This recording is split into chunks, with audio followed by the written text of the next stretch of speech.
ইহুদিবাদ যেভাবে প্রভাব বিস্তার করে চলেছে এবং তারই ধারাবাহিকতায় আমরা দেখলাম যে ইরানে হামলা হয়েছে।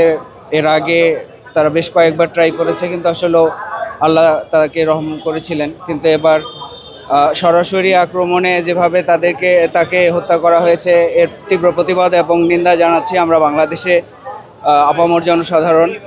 বাংলাদেশ জামায়াতে ইসলামীর পক্ষ থেকে আজকে এ উপলক্ষে বিশেষ বিক্ষোভ মিছিলের আয়োজন করা হয়েছে। সেখানে আমরা সবাই এর নিন্দা জানাচ্ছি এবং সারা বিশ্বে যে ফ্যাসিবাদ চলছে, যে অন্যায় জুলুম চলছে, এর বিরুদ্ধে আমাদের অবস্থান আমরা পরিষ্কার জানাচ্ছি।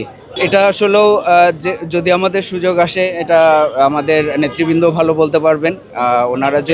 ওনারা যদি কখনো এ জাতীয় উদ্যোগ নেন, আমরা সাথে থাকব। কেননা আমরা আমাদের রাহবারদেরকে অবশ্যই ফলো করি এবং তাদের নির্দেশনা মেনেই চলি। ব্যক্তিগতভাবে তো আসলেও যাওয়ার সুযোগ নেই আমাদের। সামষ্টিকভাবে আমরা কাজ করছি এখানে। আর ব্যক্তিগতভাবে যদি সুযোগ হয়, অবশ্যই যাব ইনশাল্লাহ।